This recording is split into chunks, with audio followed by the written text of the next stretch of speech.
Hello, everybody. Thank you for being here and welcome to Betweenity's webinar on the new merger notification frequently asked questions that was issued by the Egypt Competition Authority about 2 months ago. The FAQs that the ECA published is yet another important document released by the ECA, merely 15 months after the commencement of Egypt's suspensory merger notification regime.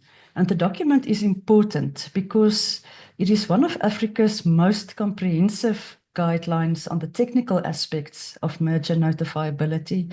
And secondly, Egypt, as a country and as a member state of COMESA, the Arab League, and BRICS, is incredibly influential, both within and outside of these regions.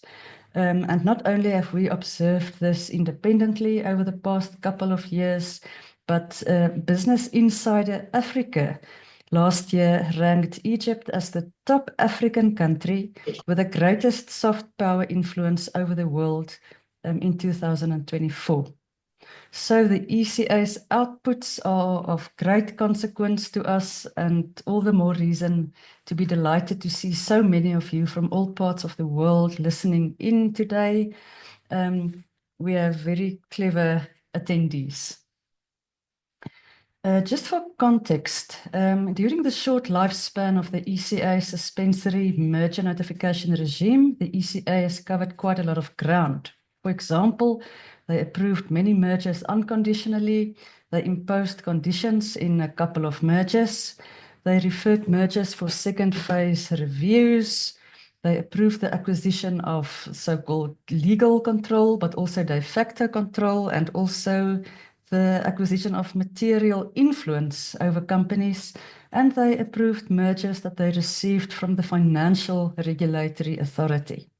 And based on the stats of the first 7 months, the average merger turnaround time for mergers submitted under the regular notification regime was 16 days, and of mergers submitted under the simplified merger notification regime was 14 days. So that's a great turnaround time. Now, underlying all of this merger activity were considerations of notifiability that do not always appear in the decisions, but that are critical to the effective and the transparent administration of a merger regime. And the ECA decided to publish the answers to 77 questions that merging parties or the legal representatives raised with them between April 2023 and June 2025. Now, the FAQ document is a remarkable document in depth and breadth, and it addresses issues such as the ECA's jurisdiction, various questions and answers on threshold calculations, and procedures related to the examination of mergers.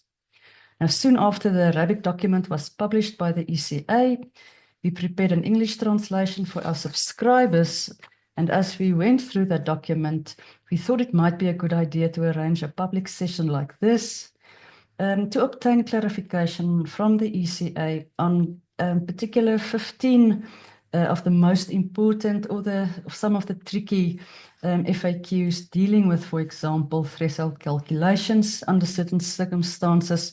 For example, when and how financial values of sellers must be taken into account, or idle assets, or branded products sold through distributors. In each of these 15 cases, we ask the ECA to explain the published Q&A as it appears in the document, but then also in some cases to address one or two different scenarios related to the question for us to better understand the principles that underlie the particular application. The ECA will address all of these 15 FAQs seamlessly as part of their presentation. You are, of course, welcome to raise questions. If you can keep them for after their presentation, it would be great.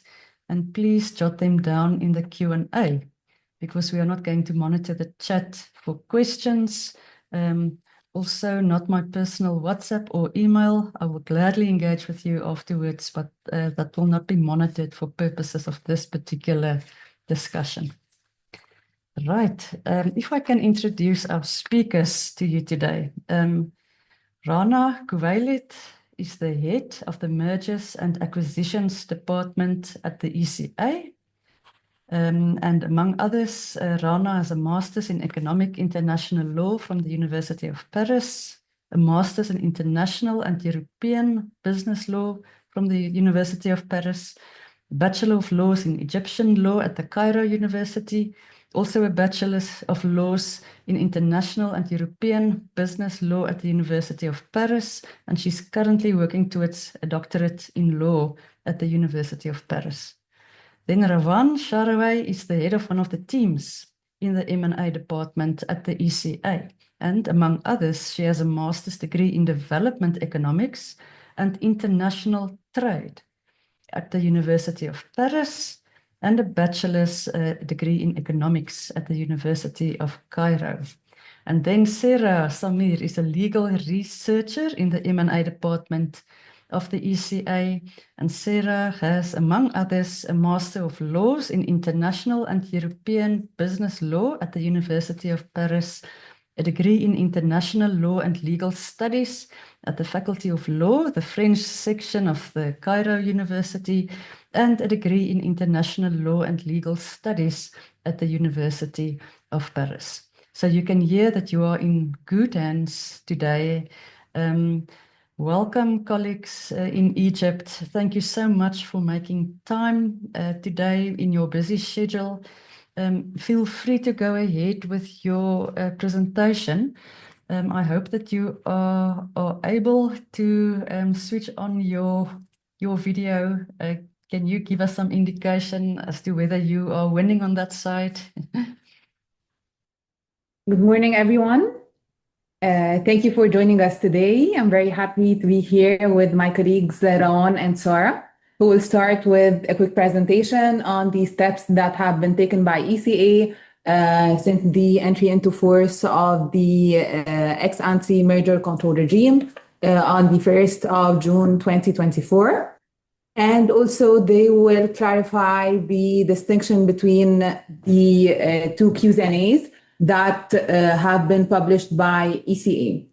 So before we get started, I want to highlight that over the last year, we have received hundreds of inquiries. And I'm very proud to say that we have managed to respond to all the inquiries within 48 hours of receipt.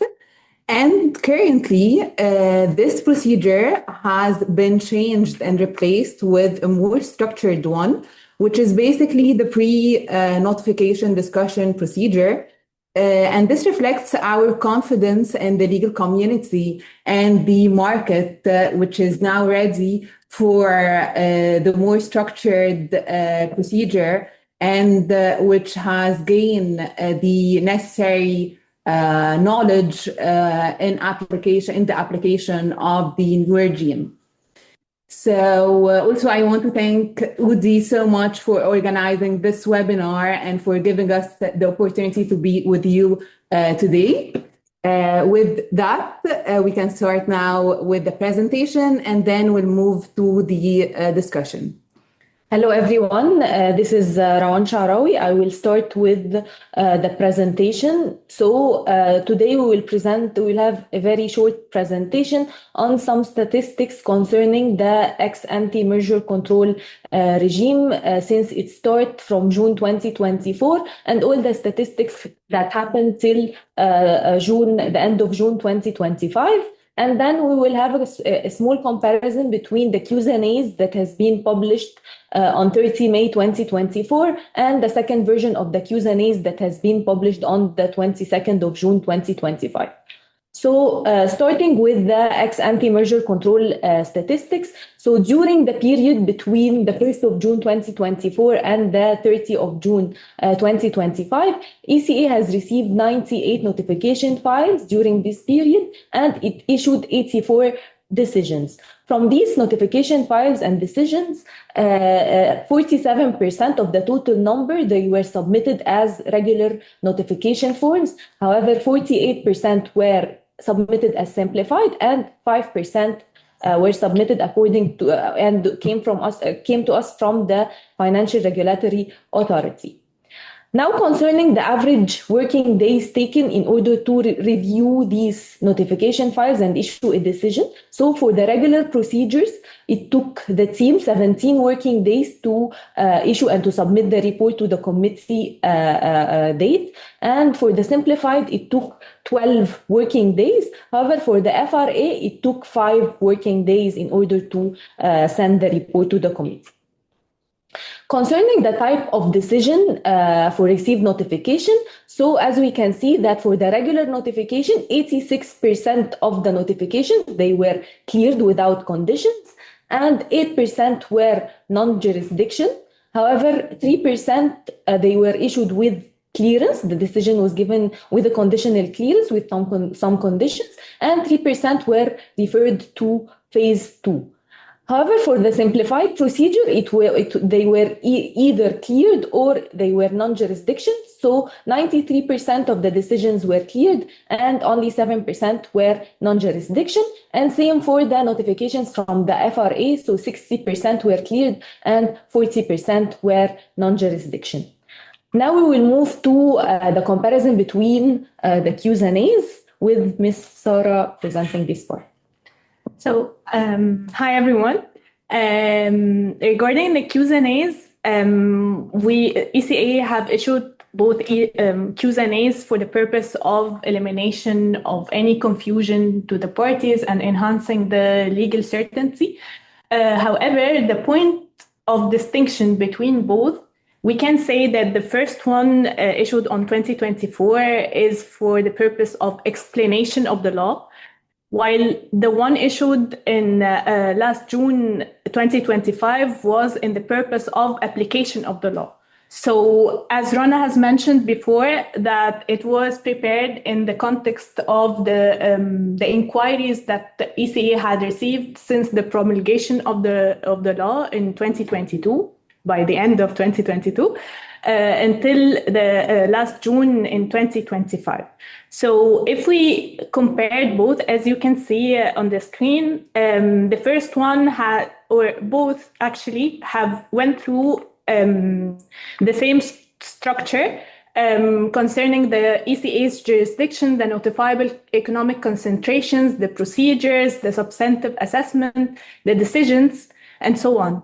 However, the second one have dig deep or taken the practical cases that have been faced by the parties and their legal representatives, and to clarify what is the stance of the law regarding these practices or these cases in practice.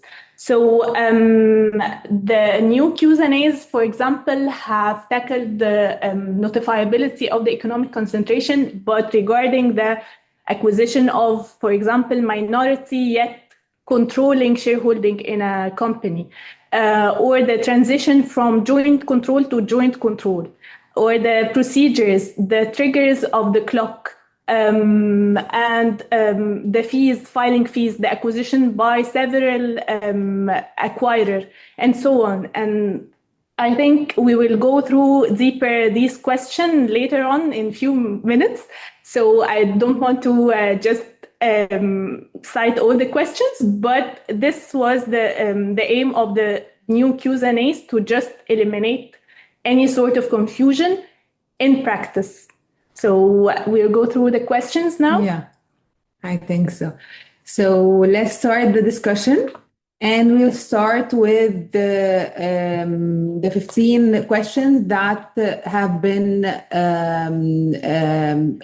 commonly asked from the legal community and the businesses. So the first question that we will tackle is a question regarding the joint control, a situation where before the merger, before the transaction, we have joint control exercised between different shareholders that have the same rights. and then a new shareholder will enter the target firm that will have the same voting rights, that will have the same corporate rights. And the question here, whether this situation will result in a change of control and whether this transaction is considered a transaction of joint control. So our answer here we will distinguish between two situations. The first situation is the straightforward, the situation where the decisions are taken in the target firm unanimously or requires the voting of 75% plus one voting right of the shareholders. In this situation, of course, we have joint control between the shareholders that exist in the target firm. So this situation is considered a situation of a change of control by the entry of a new shareholder, and the type of control that will be exercised is joint control. And then we have the other situation, which would require more assessment of the nature of the relationship between the shareholders and the ability to jointly control the target firm. The second situation is the situation where the decisions are taken in the target firm with the simple majority or the special majority. In this case, we need to investigate further factors such as the presence in the shareholders' meetings, the board of directors, whether the attendance of all the shareholders is required or not, the technical expertise of the shareholders, the economic relationship that exists between them, whether it existed already or not, and other factors. And we can say that these factors are the common factors that are usually assessed by the competition authorities when assessing the situation of de facto control or de facto material influence. And of course, I want to highlight that this case is require a case-by-case analysis. So we cannot issue a policy that this situation is clearly does not constitute an economic concentration, or the other situation will, of course, result in a change of control. So it depends on the case, on the factors, on the nature of the market, on the conditions that the parties have included in their agreement, and so on. So this is for the first question, and actually we have received a lot of inquiries regarding this question. The second question was about the calculation of turnover, especially when a joint venture is involved. So the question here is, when a concerned person has as a related party a joint venture, whether to include the total turnover of the joint venture, the total value of asset of the joint venture, or to include a percentage of this turnover, which amounts to the of the concerned persons in the joint venture. For example, if a company A has 40% of the joint venture, should I add only 40% of the turnover of the joint venture? And the answer here is no. We need to add the whole turnover of the joint venture, the whole value of assets of the joint venture. And the legal basis here is that according to Article 5 of the executive regulations of the Egyptian competition law, the joint venture is considered as a related party to the concerned person. And when you go to Article 53 of the executive regulations, and we see the definition of the concerned persons with the economic concentrations, we can see that the executive regulations has defined the concerned persons as the person and its related parties. And the way of calculation, Article 53 has stipulated it that we should add the whole turnover of the related parties with the person concerned. So when applying these articles to the situation at hand, we can easily find out that we should consider the whole turnover and value of assets of the joint venture and add these values to the turnover of the person concerned with the economic concentration. And then we have another question on this situation and whether we should calculate, we should do double counting when the situation involved the change from sole control from joint control to sole control. So assuming that we have company A, which has 50% of a joint venture, and now the company is targeting to acquire 100% of the target firm. So the question here, before the transaction, the joint venture is a related party already to the relevant or the concerned persons. So when applying the rules that I have mentioned before, we should normally add the whole amount of the turnover when calculating the turnover of the acquirer. However, at the other hand, we have a risk here to overestimate the values of and the weights of the persons concerned by the economic concentration, because we will face the double counting issue. So in this specific case, what we're gonna do is to avoid double counting. So when calculating the turnover of the person concerned, the parent or the acquirer that has intended to acquire sole control and before the transaction has joint control, we will calculate its turnover separately without the target firm. And the target firm, we will calculate also its turnover and value of assets separately in order to avoid double counting. So this is for the calculation of the situations where joint control is involved. And now we can move to the next question with Rawan. So the next question is concerning having an acquisition by an acquirer over a target. However, there is a seller, and we will differentiate between two situations. The first situation is when the seller will fully exit and will have no shareholders in the target. And the second situation when the seller, it will remain and having a controlling shareholding in the target.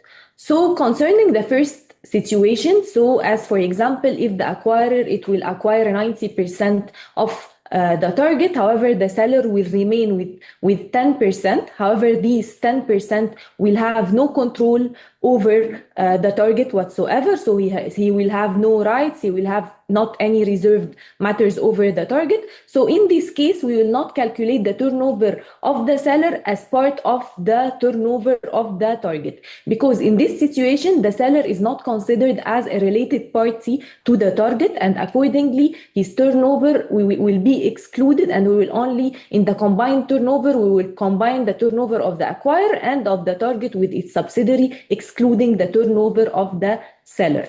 This is concerning the first situation. However, in the second situation, if also the acquirer will acquire 90%, however, the seller will remain with the same 10%, however, these 10% will confer control to the seller, so he will have reserved matters over the business plan or over the hiring and firing of the C-suite. So he will remain a related party to the target because he controls still the target, and accordingly his turnover will be added to that of the target. And in that case, the turnover of the seller will remain and will be still calculated as part of the turnover of the target. And for the combined turnover, it will add the acquirer, the target, and the seller at the same time.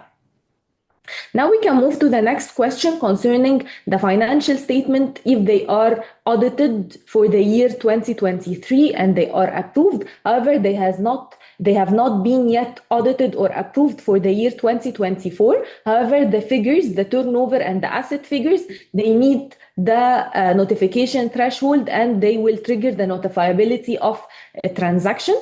So in this case, we will still consider the figures, the asset and the turnover figures of the 2024, even without having the financial statements in hand. So we will accept an acknowledgement with the value of the turnover and with the value of the assets from the parties. And once the financial statements will be issued, they will send it with the true figure audited and true. Now we can move to the next question concerning also the calculation of turnover when an asset have been idle for 12 months. So in this case, as stated in the law in Article 19 bis, so the turnover, when it is calculated, we must take into consideration the turnover of the target.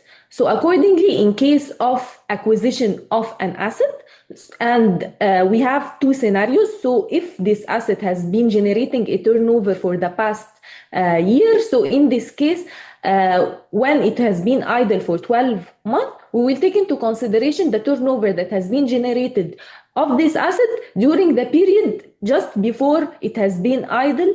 So the year preceding it, when the asset has been idle for the 12 months. However, if this duration exceeds the year and the asset has not been generating a turnover for more than 1 year, so in this case we will consider that the asset do not generate turnover, and in this case it will not be a notifiable concentration according to the Egyptian Competition Authority. Now we can move to the next question concerning the calculation of turnover when branded products are sold via distributor. So in case of trademarks, we will differentiate between two scenarios as well. So the first scenario is when a company that owns a trademark and it sells its product via a distributor that exists in another country, and the distributor sells the product to customers in Egypt.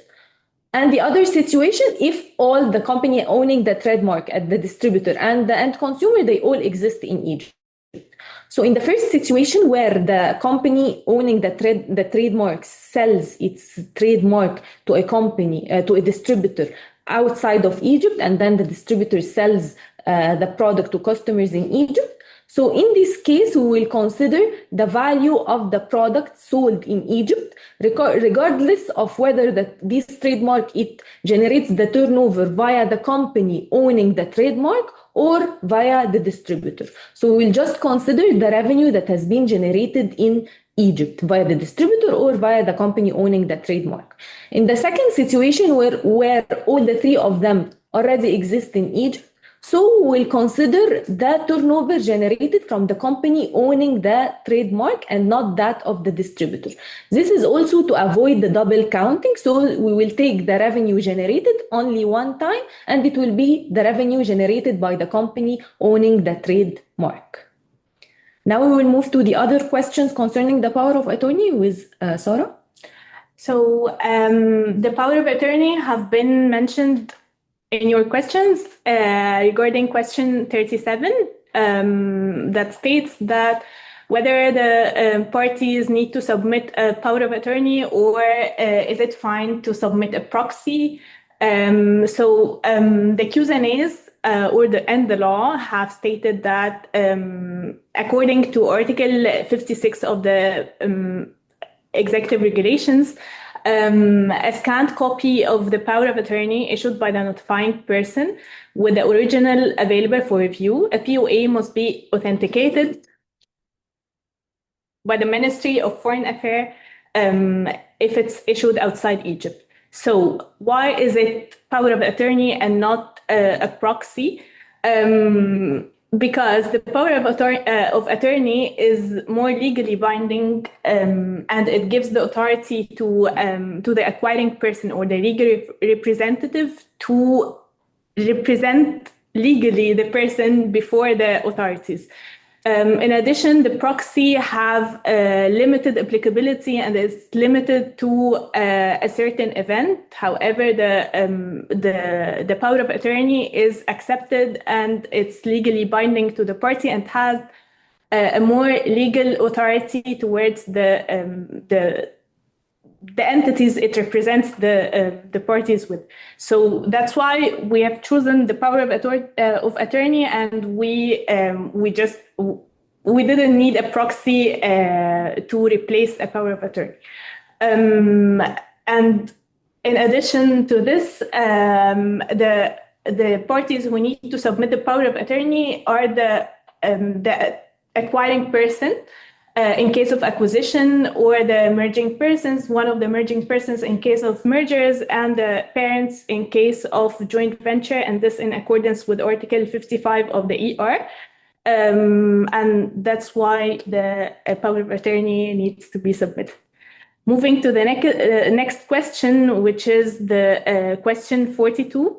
If this power of attorney or if the other documents that needs to be submitted needs to be authenticated as well as the power of attorney. So the law and Article 56 of the ER have mentioned a set of needed documents to be submitted, and it did not specify that that other documents need to be authenticated. And the rationale behind this is that the power of attorney is the one that gives the authority for the people or for the parties to be represented before the ECA, and they represent also, and among the documents, a declaration of validity of the other documents that have been submitted. So in case the other documents that the parties have submitted and they are from outside Egypt, and we're not sure of this, of their validity or so on, they have this declaration that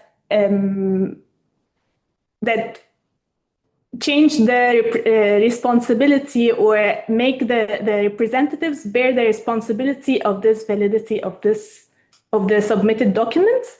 So this is the only document that need to be authenticated. Okay, now so we can move to the next question, which is the share swap and whether we should file two notifications, two separate notifications, or only one notification. And the answer here is very straightforward. We should actually file two separate notifications in accordance with the best practices, because the target firm here is different. So the assessment will be different and the relevant markets also will be different. So we should file two notifications, two separate notifications with all the required documents that are stipulated under Article 56 of the Executive Regulations. Moving to the next question, which is the notification that should be made to the FRA, the Financial Regulatory Authority, and what are the cases where the parties have to notify the FRA and not ECA. So Article 19 bis of E of the ECL and the Article 62 of the Executive Regulations state that when the target firm operates in one of the activities under the supervision and control of the FRA, the notification file should be submitted to the FRA, and then the FRA submit the notification file to the ECA in order to take its opinion before clearing the transaction. And when the target firm operates in different sectors, and among these sectors we have ones under the supervision of the FRA and others under the supervision of other regulators, we need to file two separate notifications, one to the FRA regarding the activities under its supervision, and then the FRA will submit the file to the ECA for opinion. And for the other activities and the other affected markets, we should file another notification file, and this is clearly explained in the law and the guidelines we have already issued and the Q&As. Moving to the next question, which is the approvals by foreign competition authorities required, and if the when the transaction involves contracts, governmental contracts, if these approvals are required to be submitted by the parties. And the answer here is yes. In all cases, Article 56 of the executive regulations will be applied. So all the documents will be submitted, even in the contract involving governmental entities, such as concessions. We have to fulfill all the required documents. We have to submit all the required documents, including the approvals of the national regulators or the other competition authorities, if other competition authorities are involved as well. And this is for this question.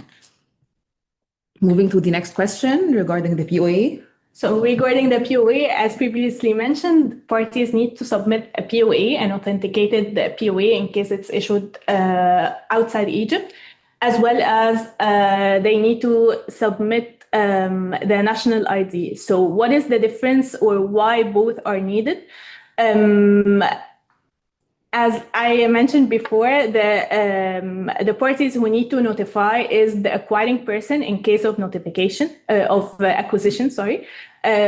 So taking this example, what proves that the person who submitted the notification file is the acquirer is the national ID, and if it's the legal representative, its name needs to be mentioned in the POA explicitly. So both are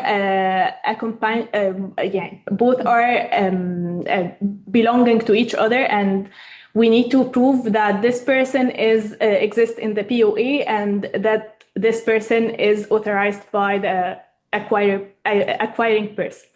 Regarding the next question, 66. Regarding the amount of filing fees. So the law has mentioned, as well as the ER has mentioned, several categories of payable fees for the notification file. It ranges between 80,000 Egyptian pound to 100,000 Egyptian pound. So what is the criteria for this is the combined turnover or value of assets of the parties. For example, if their combined turnover or value of assets ranges between 900,000 and 1 million Egyptian pound, it should be 80,000 and so on, reaching the 100,000. In case the parties satisfy the international threshold, meaning that both or the combined turnover or value of assets internationally exceeds 7.5 billion Egyptian pounds. In this case, it needs to be 100,000 Egyptian pounds. So what happens if two categories applies on the same parties or the same persons? The law has, or the executive regulation has explicitly mentioned that the higher fees shall apply. So in this case, it will be always the 100,000 pound. Okay. The next question regarding the simplified procedures and the calculation of the clock or the assessment period. Usually, or what is set and agreed in the guidelines issued by ECA, that the assessment period or the review period for the simplified procedures is 20 working days, starting from the next day of the submission of the complete notification file. What happens if ECA decided or found during its assessment that this notification file needs to be changed to the general procedures or the normal procedures? It depends on each case. So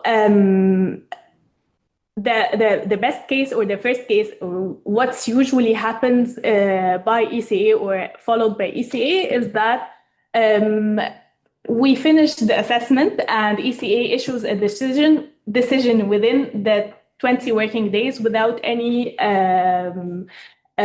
prolongation of the period. But if the case needed additional assessment, the assessment period will be prolongated to or expanded to 10 additional working days. So we don't start a new clock by 30 working days since the decision. However, we extend the 20 working days to 30 working days. And ECA has the authority also to request the parties to submit the additional information that were mentioned in the normal notification file that are not explicitly or that are not mentioned in the simplified procedure notification form.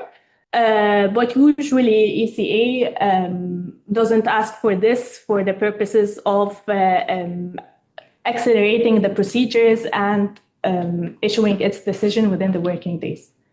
Yeah, so if the files submitted in accordance to the simplified procedures are not eligible to the simplified procedures because we have, for example, discovered that overlaps exist between the activities of the parties.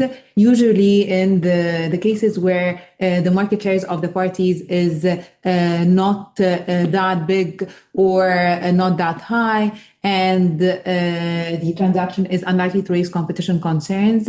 Actually, we inform the parties that their transaction is not eligible for simplified procedures. However, we do not change the procedure in terms of timing or the form that have been submitted by the parties. And if we needed additional information, we simply request from the parties these information without any legal repercussions on the parties because we believe that it's in our favor and their benefit to accelerate and expedite the procedures, especially when the transactions are unlikely to raise competition concerns.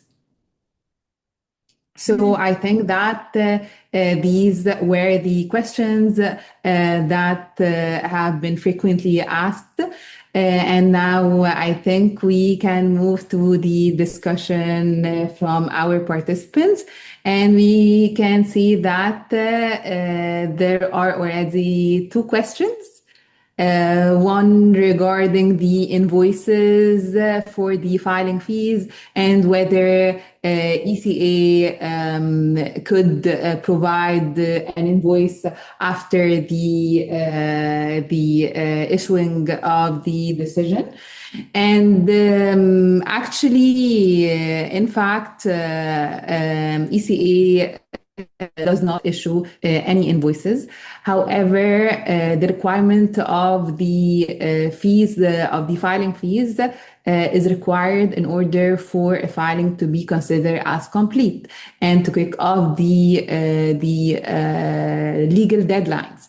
So when you receive from us a receipt with a complete file, this is for you a proof that the filing fees are already paid and already transferred to ECA's account. So the receipt of completeness for us is equal to a proof of payment. And of course, the issuing of a decision, when we issue a decision, we send the letter of the decision to the parties or their legal representative. And of course, we cannot issue a decision in a transaction without taking the filing fees, because as I had mentioned, the filing fees are part of the required documents in order to consider a file complete and then to proceed with the review process. Regarding the second question, the question tackled the online applications and whether an e-filing system exists. Currently, and unfortunately, we have no e-filing system, so parties have to submit hard copies at ECA's premises, following the usual procedure that is highlighted in our guidelines and our notification files. However, the good news is that we are currently working on building our e-filing system in order to avoid any inconvenience for the parties and their legal representatives. Thanks so much, Rana and Rowan and Sarah. This has been such a delightful session to listen to, and thank you for all the clarifications and the different scenarios that you discussed, and amplifying some of the aspects. Just a couple of questions from my side. Will there ever be a case where one only has to take into account a percentage of a JV's turnover or asset value, or if not a JV, a subsidiary, or an affiliate company for purposes of threshold calculations? Or is it either 100% or 0%? Actually, the benchmark here for us is the fact that the joint venture is a related party.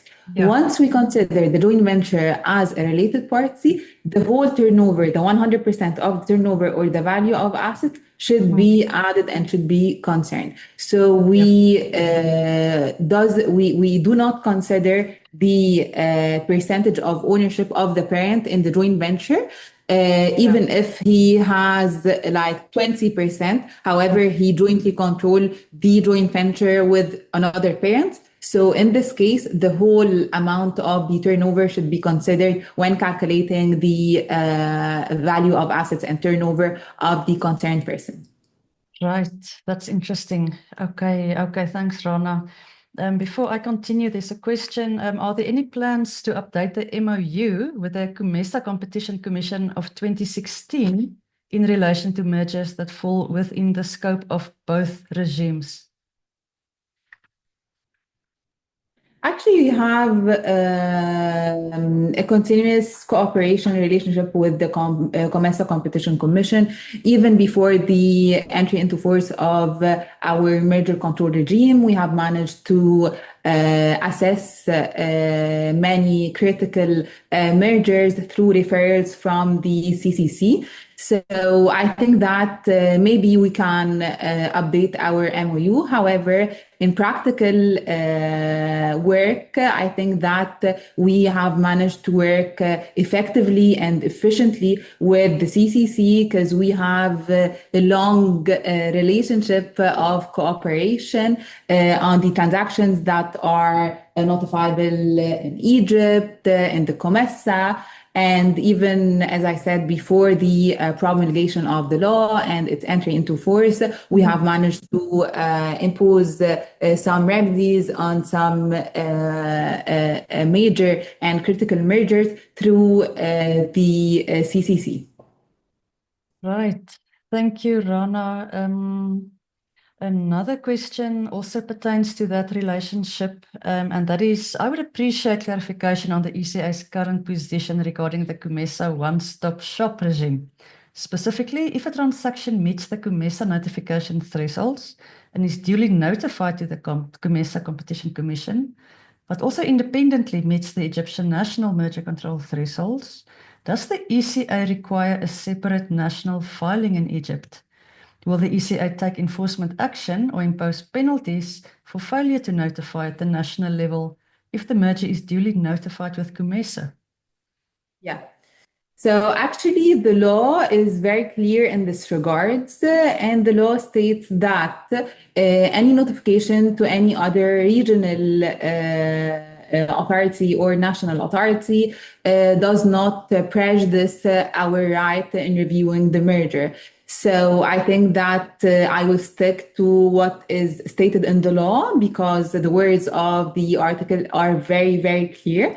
Yeah. And of course, the failure to notify ECA will result in legal repercussions, which are stated under Article 22 bis D of the law.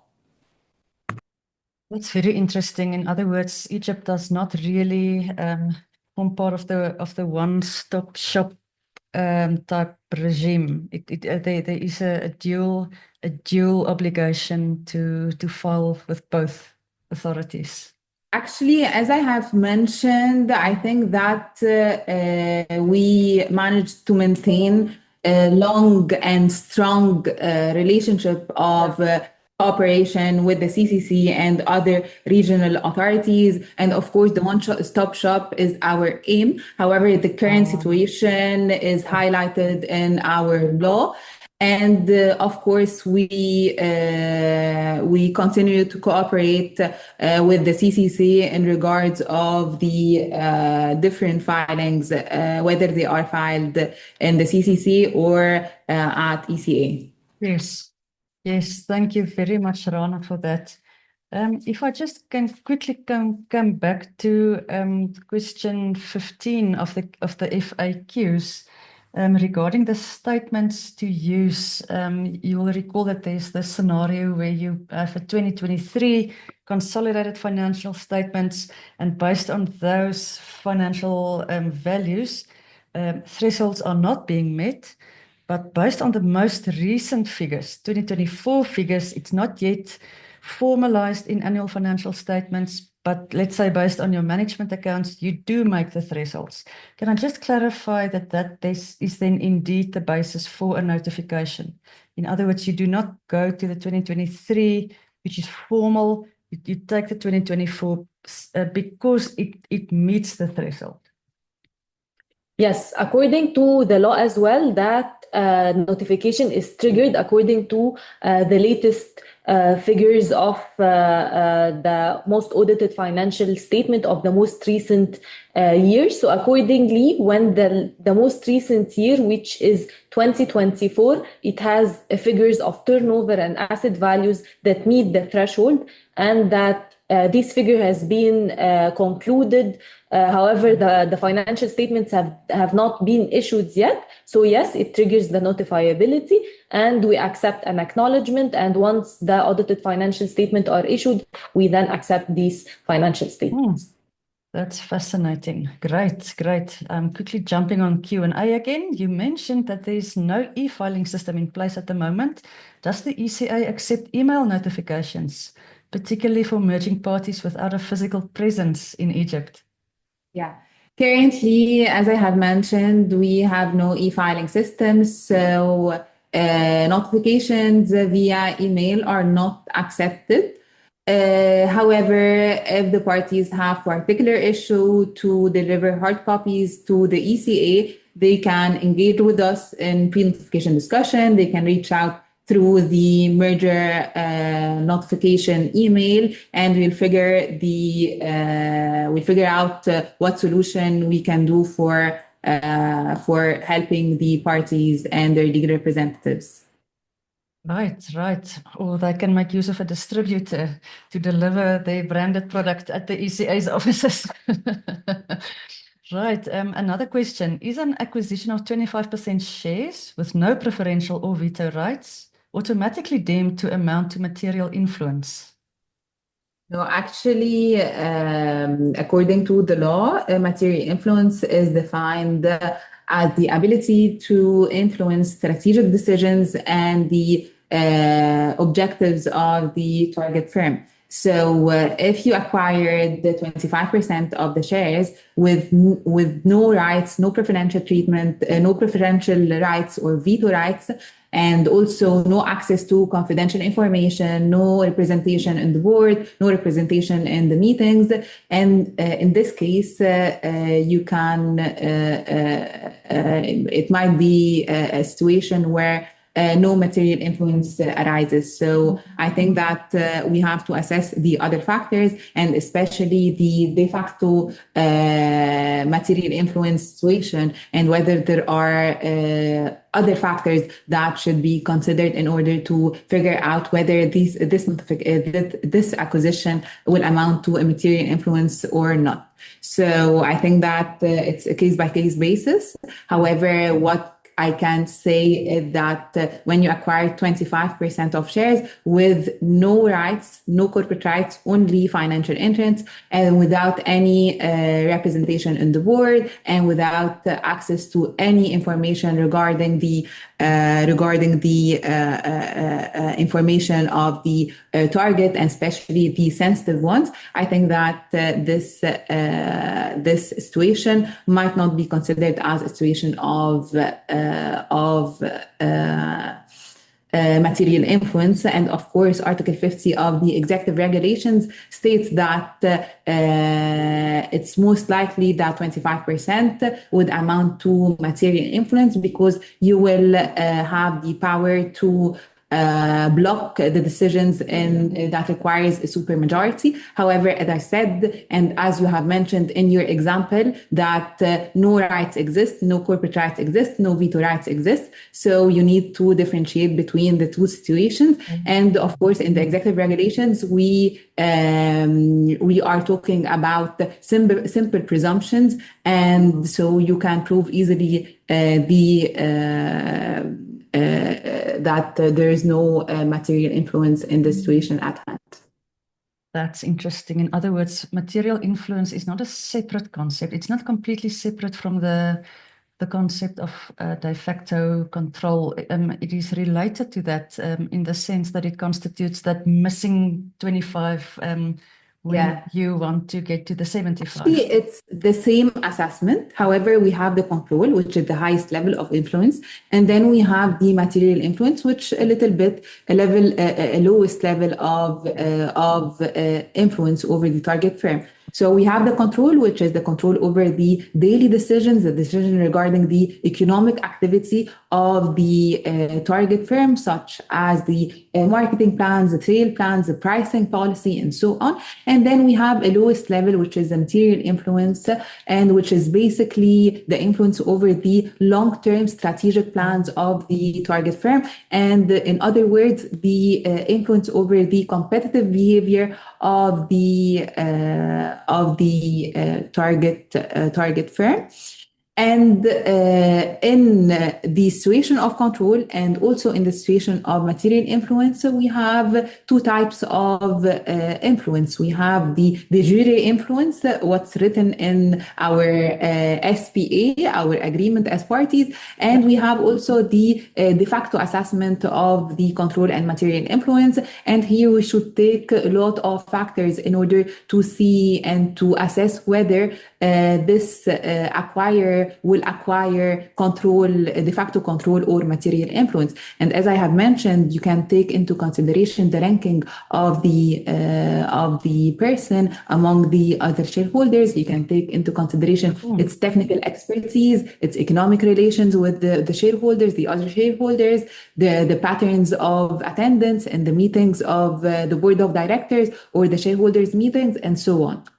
Yes. Yeah, thank you so much, Rana. This has been an issue that I grappled with a little bit, whether there's a clear distinction between the two. And it sounds also that if the one or the other has been established, in other words, let's say de facto control or material influence, well, the one is a subsection of the other one, but let's say material influence is just as definitive, it sounds like, for purposes of the control question. It is not a lesser consideration. It is just as definitive if there is... Yeah, of course. Yeah.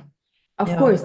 And when we had make our choice to include material influence, it was not based on theoretical experience. However, it was based on practical experience because we had a lot of cases before the promulgation of our regime when we encountered that the participation of competitors through non-controlling minority shares in their direct competitors had made a lot of issues in the market and harmed and hindered competition between them. And we have a famous case, which is Glovo and Delivery Hero case. And when we discovered that Delivery Hero had 16% of Glovo, and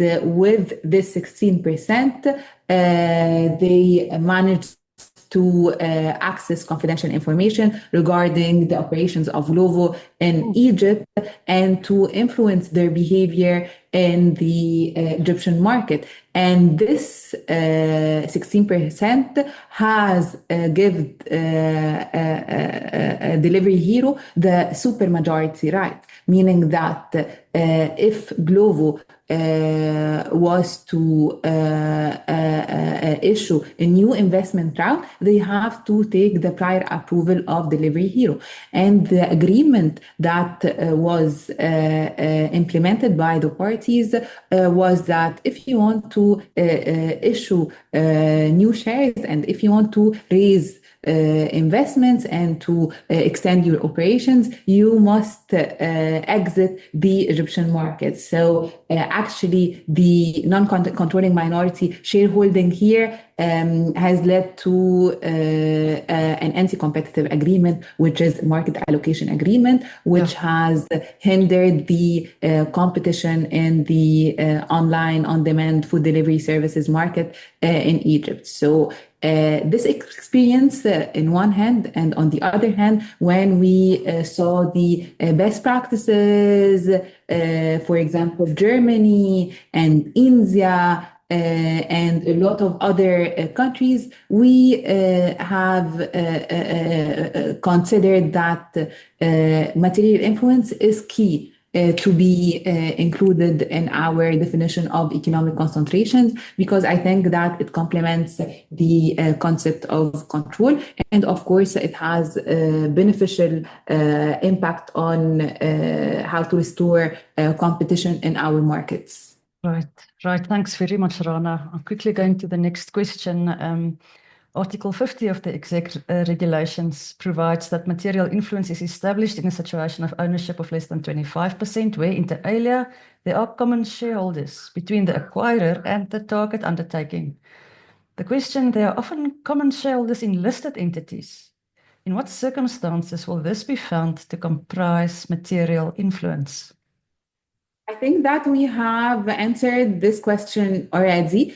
Our definition regarding material influence is clear in regard of that the material influence should result in the ability of the acquirer to influence the strategic decisions of the target firm. So if the interlocking directorates factor will result in aligning the behavior of two companies, or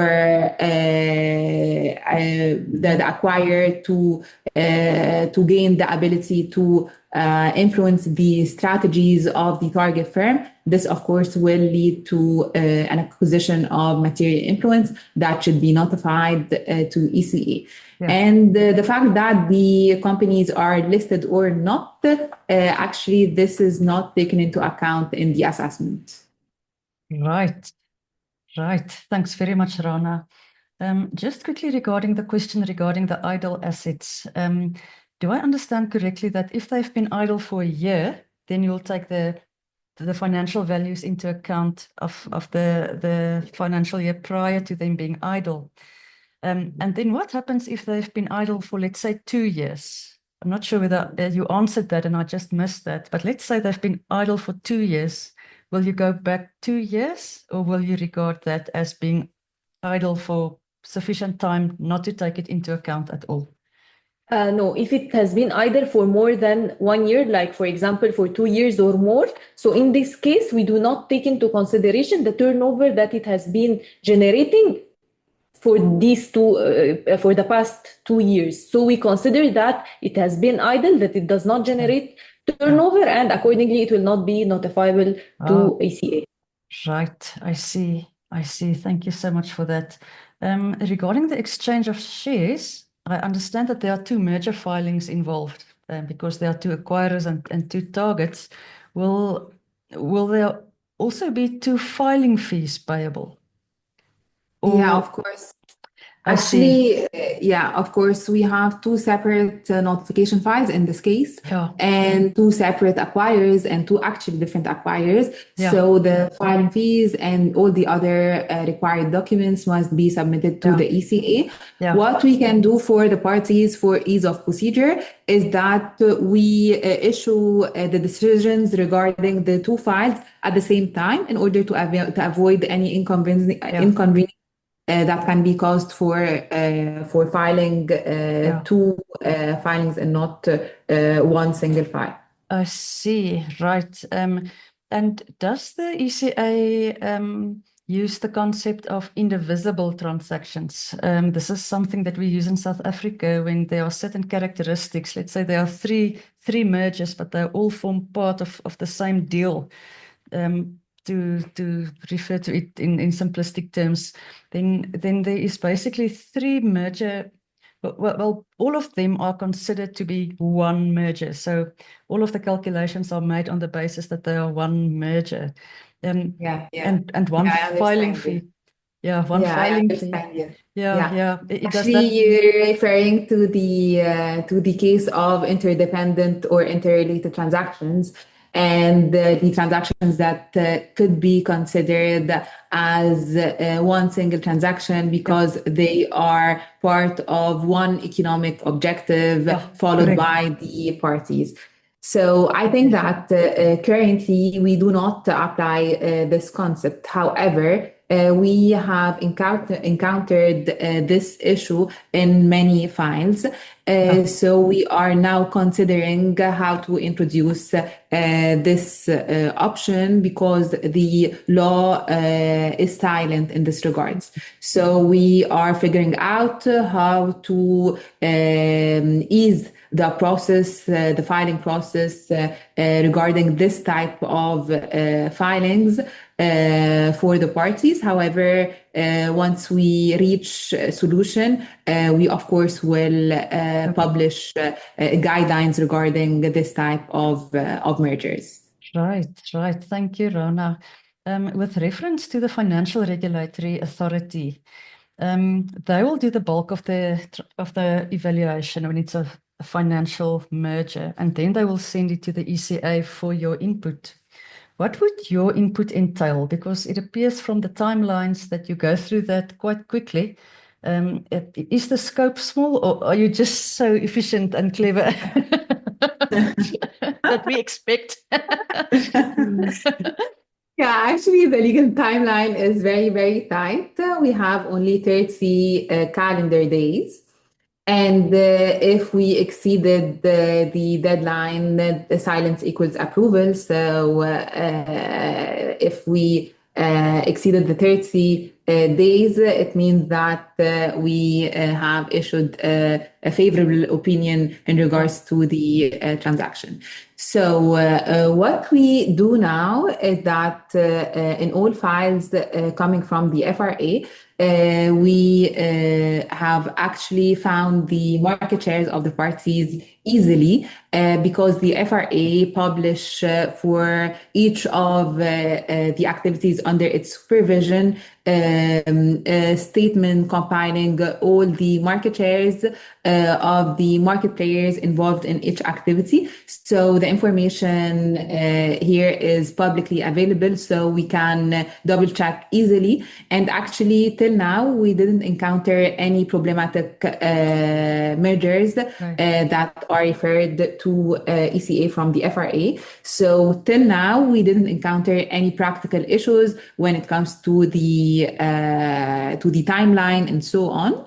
And actually, as Rawan have mentioned before in the presentation, the average time to assess the FRA filings was 5 working days, I think. So I think that the process in this regard is very fast, and because we simply didn't review any problematic transactions yet. Yeah, I see. And before I get to the 2 questions, just related to this, I understand that the central bank is also, they also have a mandate, a competition monitoring mandate. Will they ever be involved in opinions in relation to mergers? Or can you quickly just explain to us what exactly is their mandate? Okay, so the banking sector is exempted from the application of law number 3 of year 2005, the ECL, the Egyptian Competition Law. Yeah. So the CBE is the competent authority to review mergers and acquisitions happening in the banking sector. And of course, when it's needed, we have an open dialogue with the central bank so they can take our opinion in any time in the process. However, legally, the banking sector is exempted from the application of the Egyptian competition law. Right. And how do the SOAP, the CBE and the Financial Regulatory Authority decide who must analyze the merger?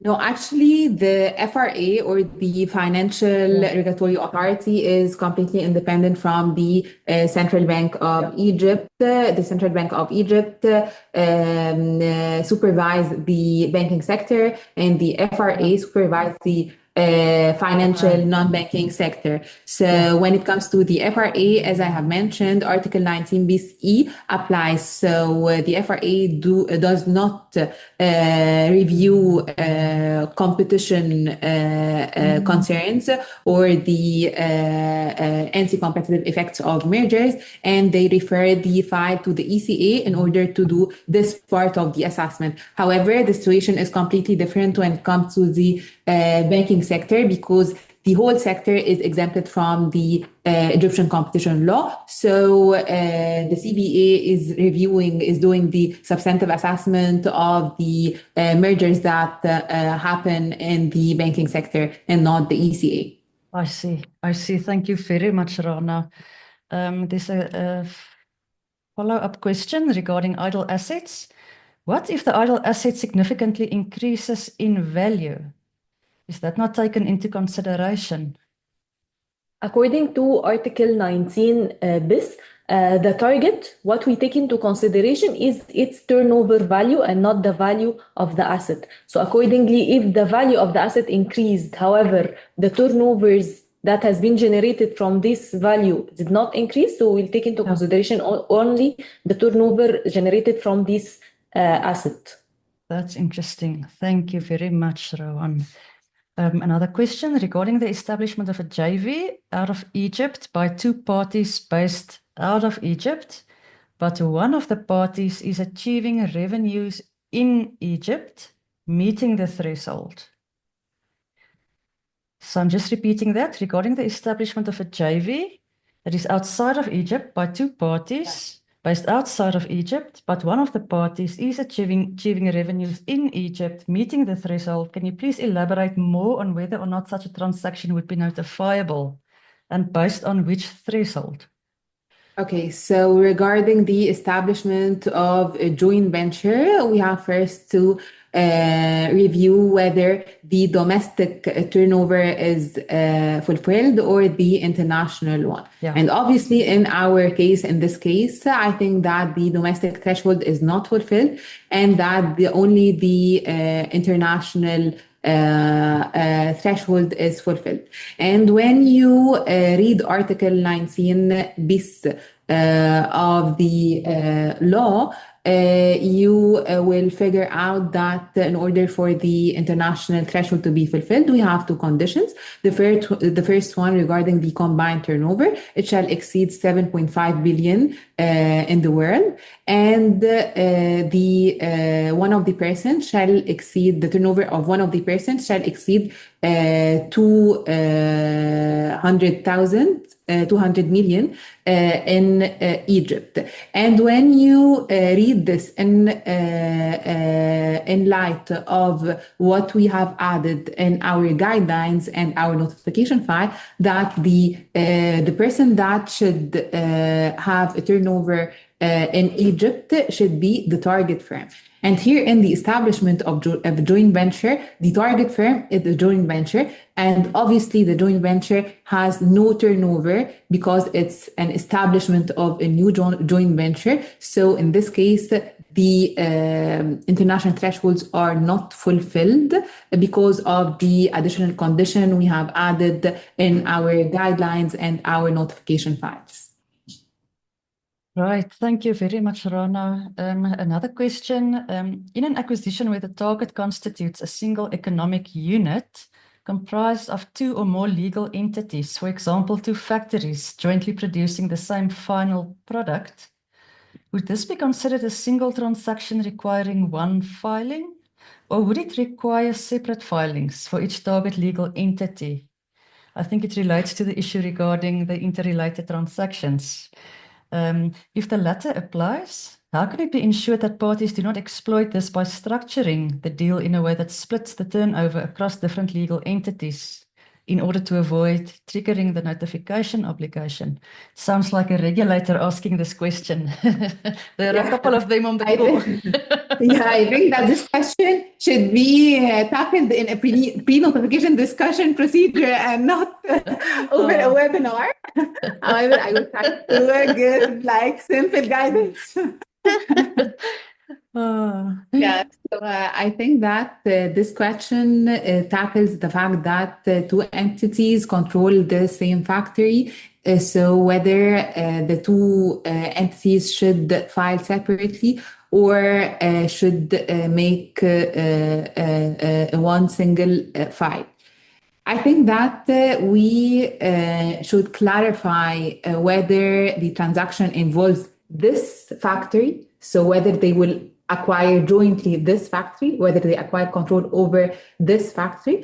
And in situations of joint control, actually you can file in one file and not two files. So it depends on your preference. If you want to file two separate files, it's fine for us. And if you want to apply to file one single file because we are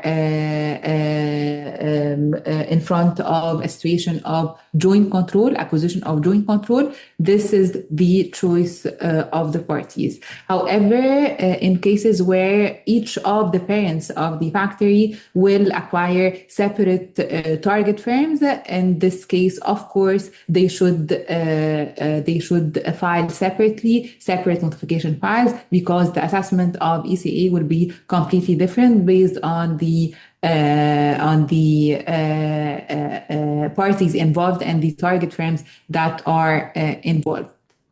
I see. And if it's only one acquirer buying two different factories, is that No, they have to file. No, they have to file two files because the target firm here is different. So the assessment is completely different. The relevant markets will be different, and you can have one of the acquisitions eligible, for example, to the simplified procedure, and the other one is not eligible for the simplified procedure because of the existence of overlaps, for example.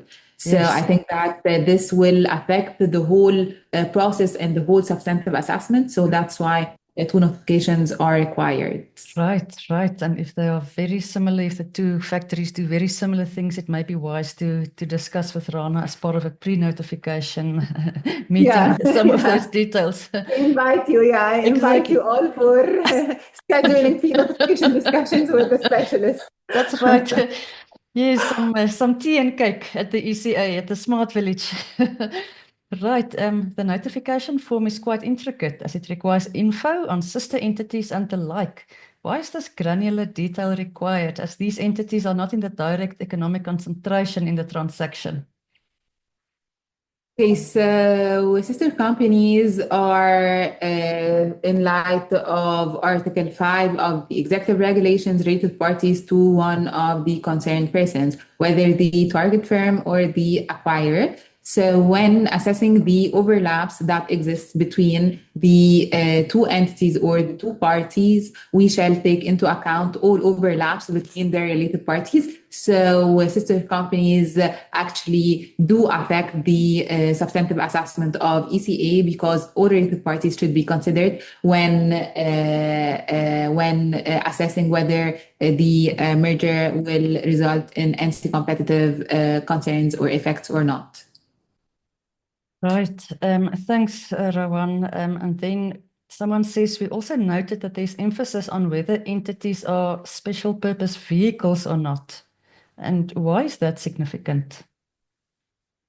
Actually, the special purpose vehicle, they are empty companies. They are just, in most of the cases, they are just made that they are just incorporated. They have been just incorporated for the purpose of this specific transaction. They do not have any activity. They are empty. They do not have so much employees, board of directors that is purely for them, etc. So accordingly, we do not have anything to do with the SPV. However, the controlling entity is the entity that controls this SPV. It is the one that has the control and it is the one that takes the decision. So accordingly, an SPV for us will not make any difference in the assessment. So what we require is the documents of the companies that is effectively controlling and that will control the target, and not a company that is empty and that has nothing to do with the transaction other than being a shell for the shares.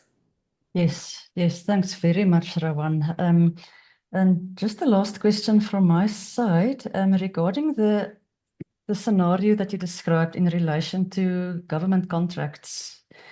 And foreign competition authorities approval being required for that. Can you just take us slowly through that scenario? It's just a little bit new on the ears, and if you can just explain to us the whole context there and why would international authorities rubber stamps be required? Thanks. Yeah.